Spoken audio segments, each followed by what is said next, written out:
All right, we're going to go ahead and get started. Hello and welcome to Gupta Technologies webinar on making mobile enterprise application development less complicated. This is your host, Matt Brunquell. Before we get started, I want to review a few housekeeping items. We encourage questions on the webinar, and the way you do that is to use the Q&A button on your WebEx toolbar. It's the button with the question mark. There's also a chat button, but it makes it easier for Gary and I to look in one panel for the questions just to make sure we address all of them. Now, I mentioned Gary Betancourt, who will be providing the demonstration portion today. Gary is a senior software engineer here at Gupta, where he's responsible for designing the client-side tools used by TD Mobile, and he also contributes to the custom integrated development environment and the .NET compiler used by the product as well. We often get asked if we are an Indian company because of our name, Gupta Technologies, and just wanted to let you know that we are not. For those of you new to Gupta Technologies, we're a US-based company with over 30 years of experience in database, development tools, and migration technologies. And we're headquartered in Northern California, in Roseville, to be specific, and we have customers, partners, and offices, though, worldwide. So the objective for today's webinar is to show you how easy it can be to build mobile enterprise applications. We'll spend a few minutes on what makes up a mobile enterprise app, the challenges of trying to build these, and what can be done to make the development less complicated. We'll then demo TD Mobile, which shows mobile enterprise app development simplified. With that, let's start with what makes up a mobile enterprise application. So a mobile enterprise application is not a game. And I put up some examples there for you. And in most cases, it's not a business-to-consumer application either that's just available to the general public. So what is a mobile enterprise application? Let's illustrate it with a real-world example. One of our partners, PowerCord, built a pothole repair application that's used by the street maintenance crew for one of their public works customers. The maintenance crew go around fixing 20 to 30 potholes per day on city streets, and they had to fill out a work order for each job indicating the time, location, amount of materials used, among other details. And with this app, they simply start the job, which marks the start time and GPS location, and they can take a picture of the pothole to repair, record the amount of materials they use, and then take a picture of the repair itself when it's done, and hit repair complete to mark the end time of the job. Now, this makes their job a lot easier since they don't have to fill out paperwork for each pothole, and the city receives much more accurate and detailed information on the location and repair times of each job. Now, since it's an HTML5 web-based solution, they also get the information real-time as well, so they know where the street crews are, and multiple devices are supported with one set of code. And they also are able to tie this directly back into their project costing database. So now that we have an example, let's review the key characteristics of a mobile enterprise application. So in mobile enterprise applications, the users are usually employees or other businesses or partners. And examples include sales and order tracking, inventory management, and various field service operations like inspections and repair services, just like the example, the pothole example we illustrated. Now, many organizations are faced with supporting multiple devices and display sizes for these enterprise apps because employees bring their own devices, or in the case of business to business or partner, the organization really can't dictate what devices those other businesses will use. Now, certain device capabilities are needed as well, and the four most common ones for enterprise apps are camera, GPS, barcode scanning, and electronic signature. And this turns out to be a really key point because those four device capabilities can be accessed without having to build a native or hybrid mobile application. Those can be accessed via web-based mobile development through APIs in HTML5. So, and because of that, web-based mobile development makes it much easier to support the different devices and display sizes. Business to employee or B2E and B2B apps, like the examples we just mentioned, also typically need access to corporate data sources that already exist. In addition, what we're seeing is because corporate data is being accessed and or created, security is a key concern. And another characteristic we see some of the time is the need for offline capabilities. And this is usually more specific to business to employee applications where the users are working in areas with limited access to a network.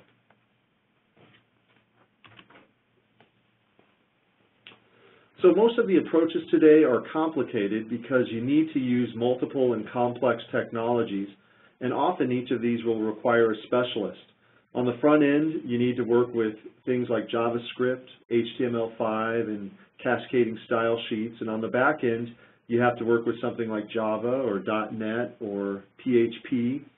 And in addition to the low-level coding involved with these technologies, you're working with different tool sets that are producing different files, and then it's kind of up to you to manage how they fit together and how you effectively test and deploy all of these different components. Enterprise apps are often heavily data-driven as well, and many of the tools and technologies out there today only address the front end, and you have to code the back-end connections and data bindings. Now, there are some solutions that will provide a data source in the cloud for your application, but this does not address that need to access corporate data or sensitive data that some customers or end users just aren't comfortable putting into the cloud at this point. Heavy coding in JavaScript on the front end is also common for mobile apps, and that has its challenges. Some of the common ones heard from developers include there's no compile time checking, there's no type safety, and you're really not forced into a formal class or names-based structure, so it's really easy to introduce errors that you won't find until much later when you're running the application. Now, there are some APIs out there to make it easier, but that's still really an advanced skill set for the more low-level developers. So how can you simplify mobile enterprise app development? This slide shows 4 key areas that can make mobile enterprise app development much easier and much more accessible to the developers in your organization, whether they already have mobile skill sets or not. But instead of just talking about these areas, let's see how these principles are applied with a live demo of a web-based mobile development system. So for the demonstration, we'll give you a quick tour of TD Mobile.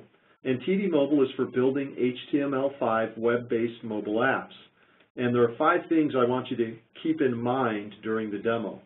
One is notice how the technologies for the front end and back end are unified into one easy-to-use package. There's no need for client-side coding. Data connections and bindings are easy and powerful. 4, you're going to see there's no need to maintain multiple templates for every device and display size. And 5, this is a mobile web development solution, but key device integration is available, like those, the camera, GPS, and so forth. So with that, I'm going to turn the demonstration portion over to Gary. Yep, there we go. All right, thanks, Matt. So I'll be showing you around our IDE today. So the first thing I'll highlight is our ribbon interface. So if you've used any Office products, you'll be familiar with this layout. Basically, you have a series of tabs up here on top that give you context-sensitive functions depending on what you're doing here in the main content area. First, we have our File menu, which allows you to create new applications, open up existing applications, and access the IDE Preferences dialog. I'll highlight that our IDE is fully internationalized, so we support English, German, French, Japanese, Dutch, Portuguese, and Spanish. And so if you change your setting here, you can restart the IDE, and all of the captions and labels will be localized accordingly.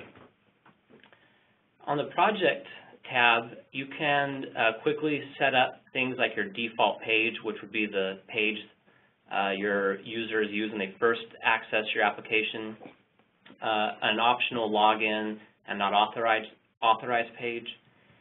You also have quick shortcuts to compile your app, to go ahead and start up a debug session, publish it out to your server, and you have a lot of the standard debugging features you're used to in any application development environment.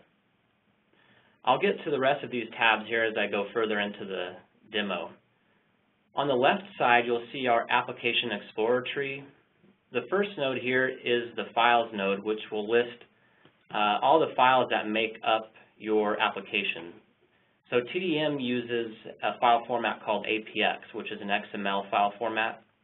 And an application can consist of one or more APXs. If you click on an APX, you'll get a quick overview of the status of that APX. You can get a list of current modifications. We also have the ability to track changes. So if you turn this on, every time someone makes a change to your application, they'll make a quick note of what they did, and you'll get a quick history of all the changes made recently. Then we have client and server resources. So with a web application, the components are clearly separated out into parts that will run on the device itself and components that run on the server. So on the client resources section, you could add things like custom style sheets. So say if you wanted to customize the look and feel of your application using CSS, you can include these here. Or perhaps you want to download and use a third-party theme that you want to use in your application. You can also include JavaScript libraries that you write. Perhaps you have some common routines that you want to use throughout your application. Or maybe you find a custom control, like a jQuery plugin, that you want to include. You would do that in the JS Libraries section. Now we have another node for listing all of the server-side resources that your application might use. These might be symbol imports, which would be .NET code that maybe your corporation has written to do common routines. You can easily include them in your TDM applications using the symbol import section. Perhaps you have any global variables that you want to use throughout your application. You'll notice as I click on these, you're presented with a list pane. So let me add some global variables. This list pane will by default show things in a grid format, which allows you to quickly see all of the variables. You can also see which application it's coming from. So if your application has multiple APXs, you can quickly see where they're coming from and even filter them down using the filter mechanism of the grid. But you can also view things in a list pane like this or an outline pane like this. By default, we'll show things in the grid. You can have constants, global functions. You can create your own user-defined classes. And we also have the ability to add data connections, which will allow you to connect to back-end data sources like NoSQL or SQL Server, and I'll show you that later. And finally, we have the Pages section, which allows you to create the pages which your users would interact with. So when you click on a page, you're first presented with the outline for that page. And if you've used any of the TD products before, this will be familiar to you. So let me click on the outline ribbon bar. First, you get your standard clipboard operations.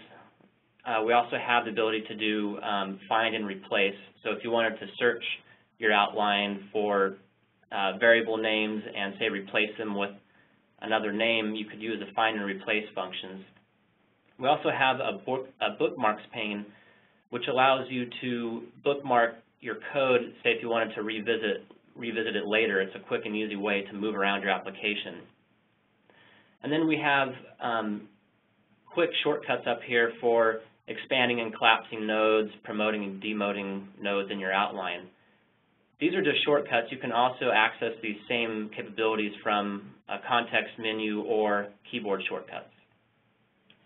So just as the Application Explorer breaks things down between client and server, our outline does the same thing.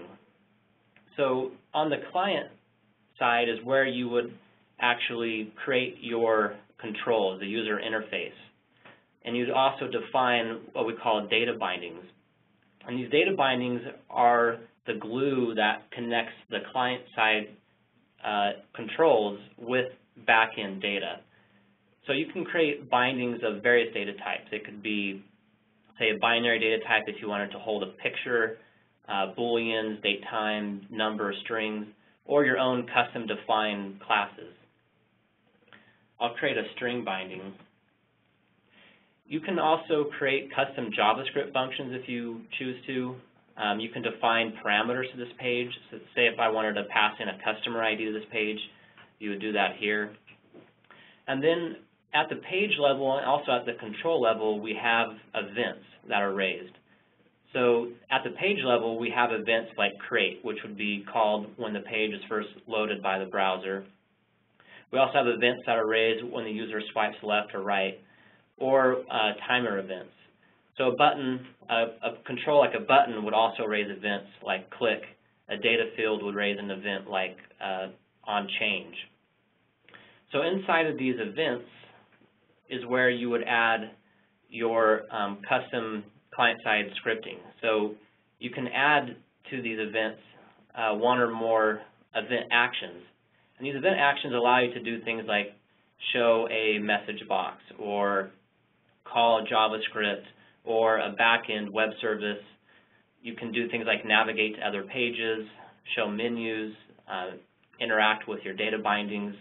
You can do a wide variety of things with these event actions. On the server side is where you define your operations. And operations are essentially web services that expose data to the client side.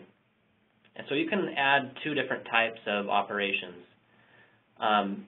Your standard operation is one where you actually define all of the parameters that your operation accepts.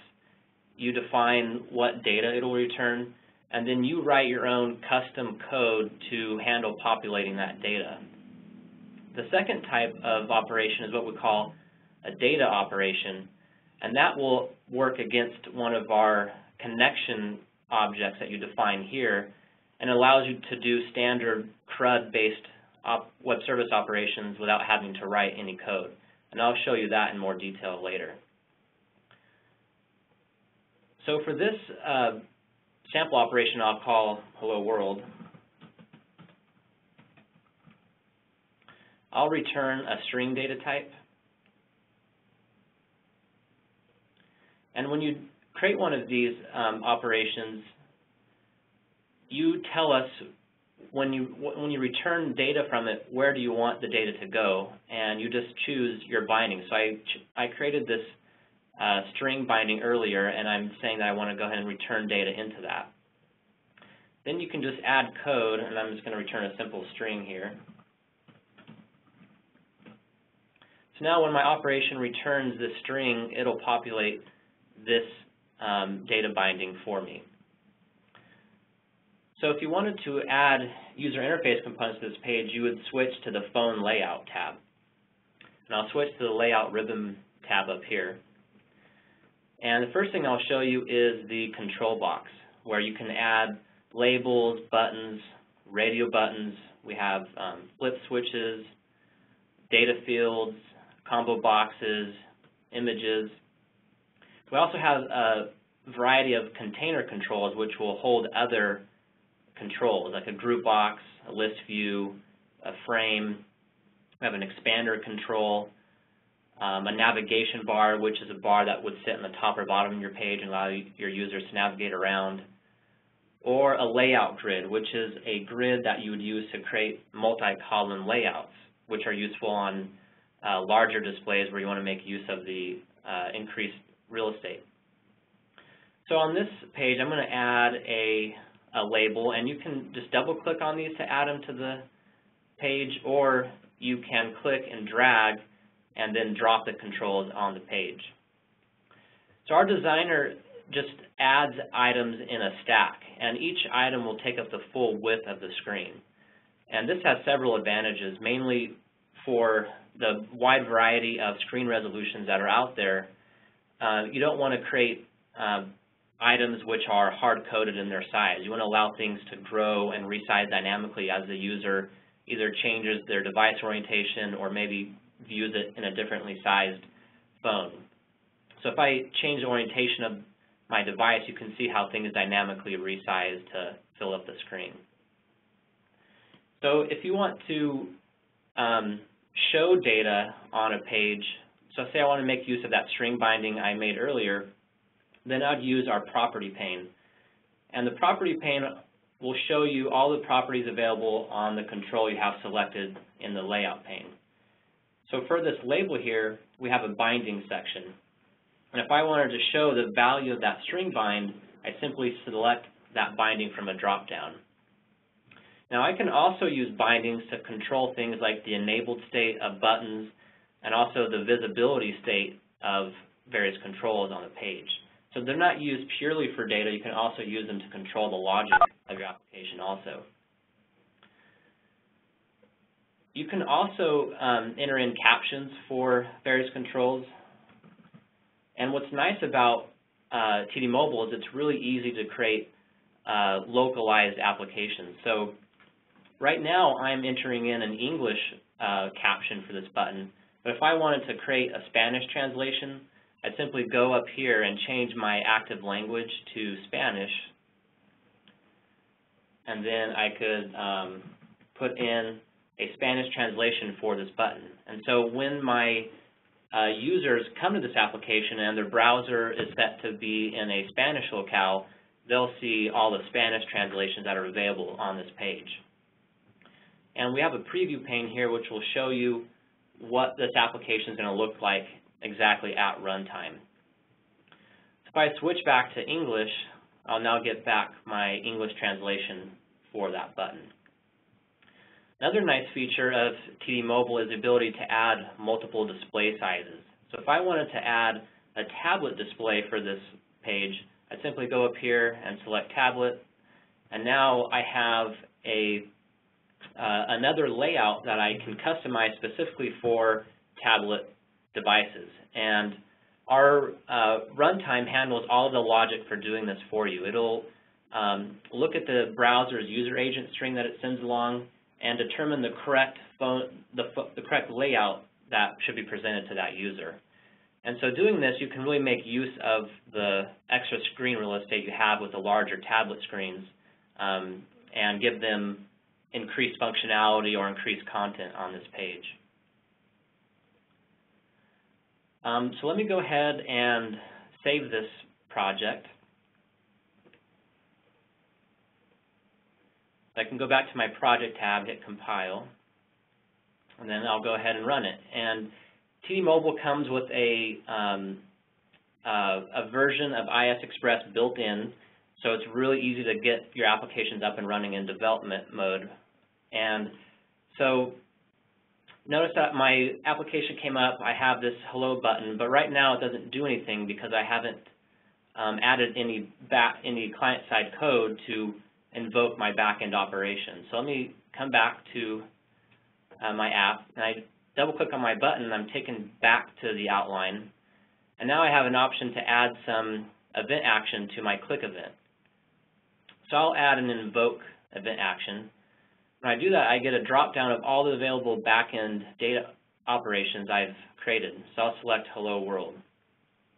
One thing that's really nice about these event actions is we handle a lot of the hard elements of scripting for you. So we're going to be using an AJAX call to call this backend operation. We'll pass in all of the necessary data that you've selected as parameters. We'll get the return data and populate that binding for you. And this is all done asynchronously. And so when you have asynchronous operations, it's often difficult to control the flow of your application. But with TD Mobile, if I wanted to invoke another data operation when this one completes, I simply will nest another invoke here. And so this invoke will get called when this one completes. If I wanted to perhaps run some code if this invoke fails for some reason, maybe I want to show a message box that alerts the user that something is wrong, then I can also add adjacent code which will get called when this fails. And so using our event actions, it's very easy to create powerful applications that do a lot of business logic without having to write any low-level coding. So let me go ahead and rerun this application now that I have a click event defined. So when I click on this button, my backend data operation was called. We took the return data and we're showing it in that label now.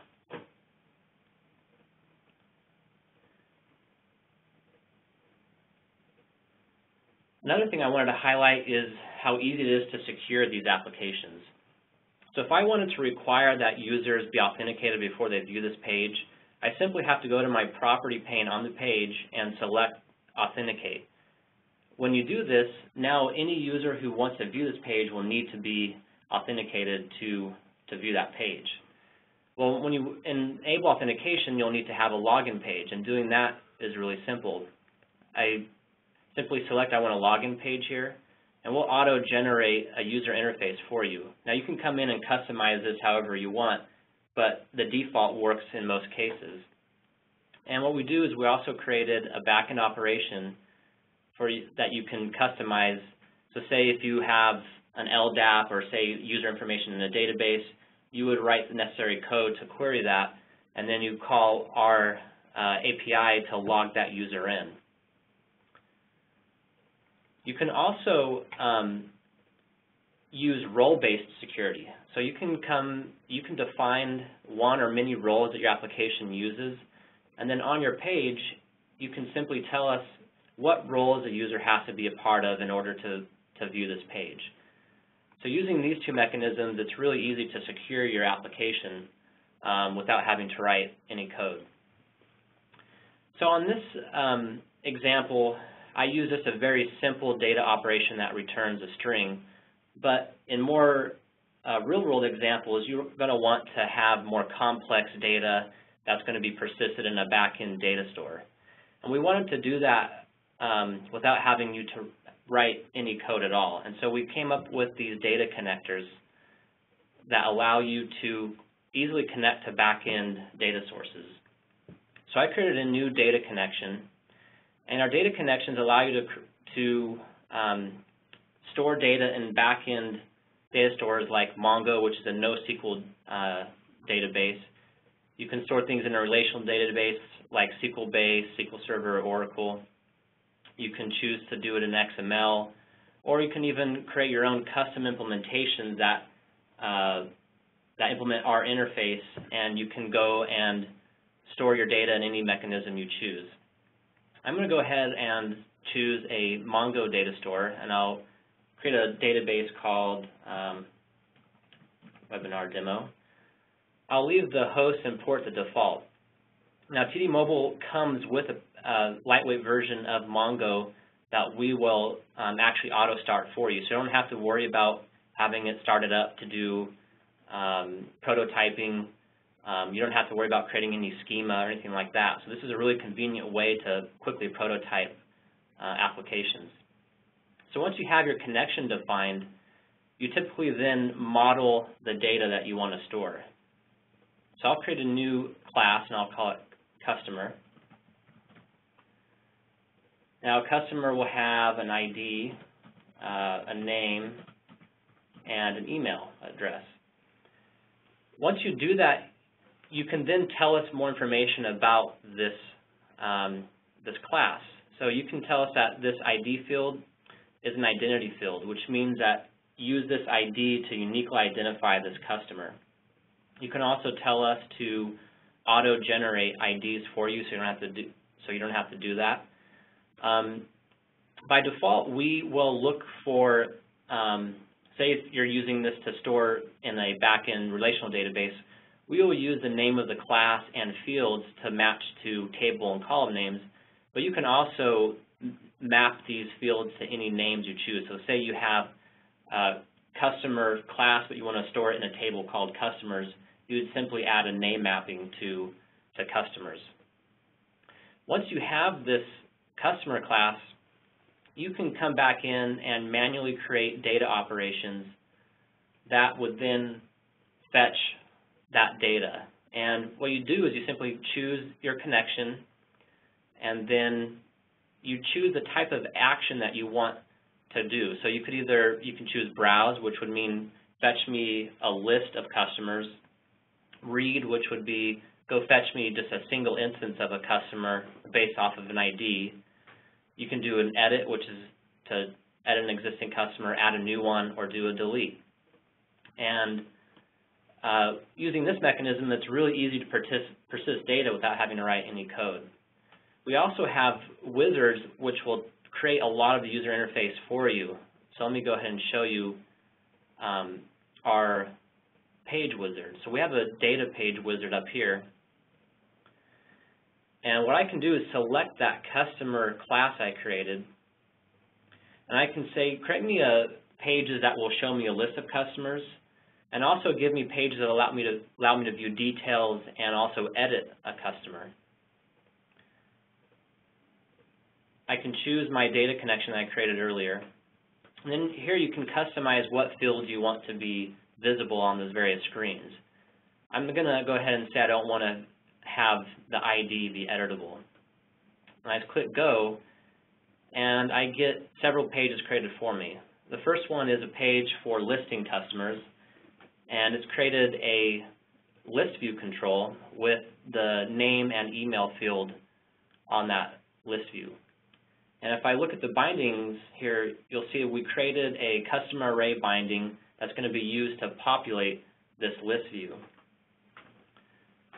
And then we created a data operation called browse customer, and it's going to be using that connection, populating the customer array, and then doing a browse action, which will list all of the customers in that collection.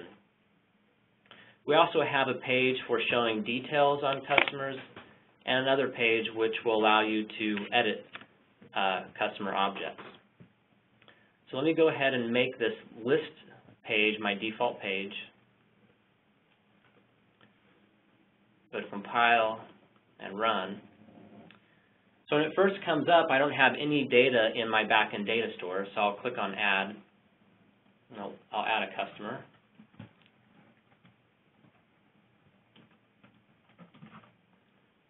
Click save. And now I have a customer object in my backend data store, and I can add more.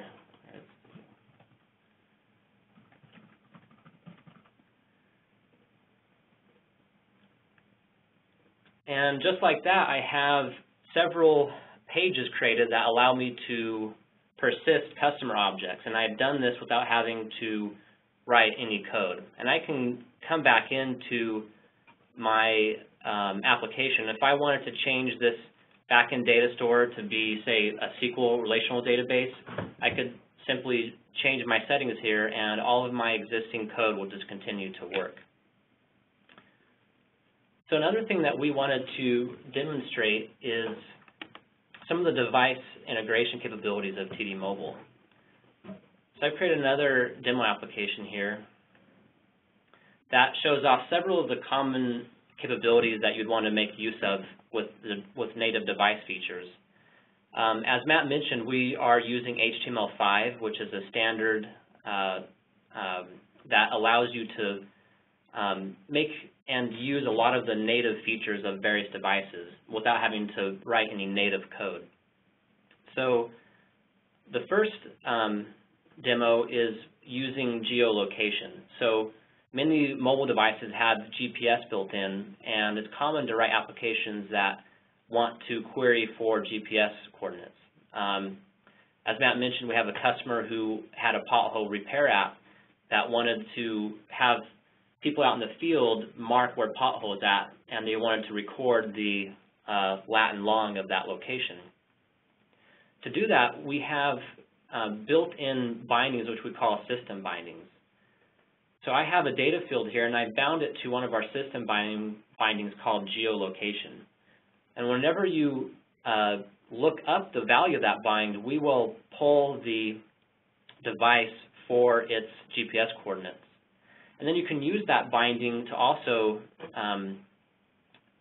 link to the phone's native map application. So I have a link here, and I've set the value to that geolocation bind. Then I set the link type to a map. We also have several other link types, like you can have a mail link, which would bring up the native email application, a phone link, so you have a link that would bring up the phone's call function, SMS, and web type of style links. We also have another page here that demonstrates the ability to integrate with the device's camera. So say you had an application where you wanted to allow the user to upload a profile picture. You know, typically uploading binary data to servers is difficult, but we made it really easy with TD Mobile. On this page, I created a binding that's a binary type called picture. So if I wanted to allow the user to select a photo, I can create an input type of type file, and this will allow the user to select files from their device. You'll notice we have several other input types here that are all standard HTML5 input types, like date times, emails, passwords. So we'll leave it as file here. Then if I wanted to upload that to the back end, all I need to do is have a back-end operation that accepts a binary parameter that's bound to that picture. I also have an image control which is also bound to that same binding, so I can show the picture in real time on the device. Another thing that you can do to integrate with a local device is make use of what's called the browser's local storage. So if you wanted to create offline applications, it's really simple to do with our event actions. So on this page, I created a string binding that's bound to a data field. If I wanted to store it in the browser's local storage, all I need to do is add an event and call our event action called store, and then provide it the data binding. And then if I wanted to get that data back, I simply use the restore event action, which will go ahead and look up that binding in the browser's local storage and retrieve it. So this allows you to create offline applications or cache data so that you can improve the responsiveness of your application. And finally, I have another page here which allows you to show the values coming from the device's accelerometer. So if you wanted to make use of the accelerometer built into mobile devices for manipulating objects on the page, you can also do that here. So let me go ahead and see if I can show you this running on a native device.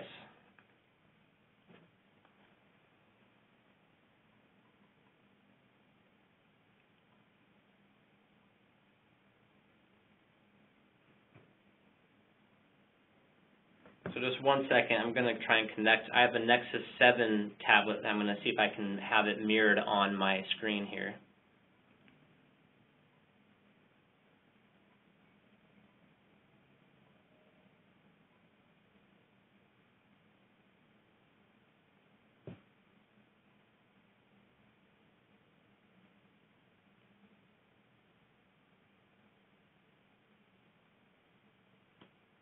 While he's bringing that connection up, since we are getting towards the end of the demo, just a reminder for your questions. If you have questions, we'll be going into a Q&A session next. Just post them on the question mark button in the WebEx toolbar, and we'll go over those at the end of the demo.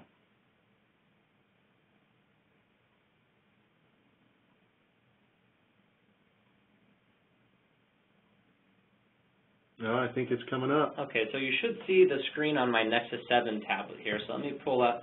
So I have that application hosted on a workstation here in our office. So first I'll pull up the GPS demo. And so when it loads up the page, it's going to go ahead and locate the coordinates for the device and show it in that data field. And I'll click on the Show in Map link that I created, and you'll see that it pulls up the device's native map application and to show me where I'm at.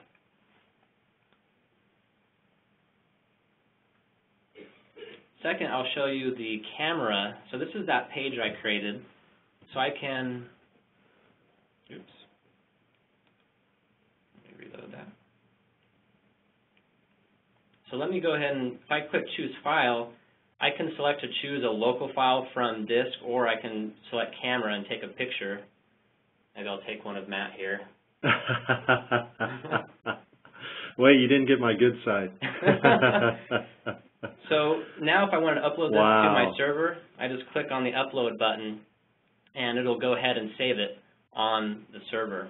So that's how you would integrate with the device's camera. Nice picture, Matt. I was going to say, don't save that, please. Here's showing you how you can make use of the device's local storage. So I'll go and put in a string here, and if I click on Store, it's going to store it in the device's local storage. So let me refresh the page. If I click on Load, it's going to pull that information back out from the browser's local storage mechanism. So that's a quick and easy way to create offline applications. Finally, I'll show you the accelerometer. And so, as you can see, we're getting quick updates from the device's accelerometer. If I move it left, you'll see the x-axis go positive. I move it to the right, it's going to go negative. If I lean it forward, you'll see that y-axis change back and forth. So that's just a quick demonstration of some of the various native device integration that you can do with TD Mobile. I think that concludes our demonstration. I'll hand it back over to Matt so we can do the Q&A. Excellent. All right. Well, thank you very much, Gary. I'm going to just return control back over here, and then we will commence with the questions. All right, so we'll now open up the question and answer session. So remember to use a button with the question mark on your WebEx toolbar to post your questions.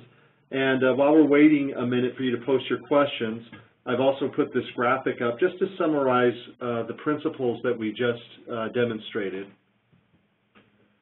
All right, first question. I heard you say it is an HTML5 based, but can you tell me a little more about the underlying technologies used in TD Mobile? That's a good question. So our IDE will compile the UI to HTML, and it's going to be HTML5 based.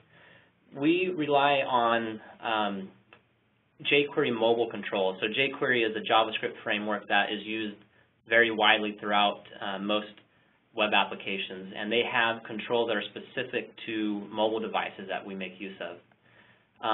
On the back end, we generate ASP.NET web services that are hosted in IIS, and then we use JSON formatting to transfer data between the client and server. So when you return data from an operation, it'll be JSON formatted, and the client will read that information and then update any bindings that you have available. So that's all the technologies that we're making use of in TDM. Great. All right, next question. Can you query third-party web services? And then it has, in parentheses, SOAP or JSON. Yeah, so in our the next version of TDM, we're going to include the capability of consuming third-party web services. So you could, if you had existing web services that you wanted to consume, you'll be able to do so easily. Great. Next question, can I get a recorded version of the demo?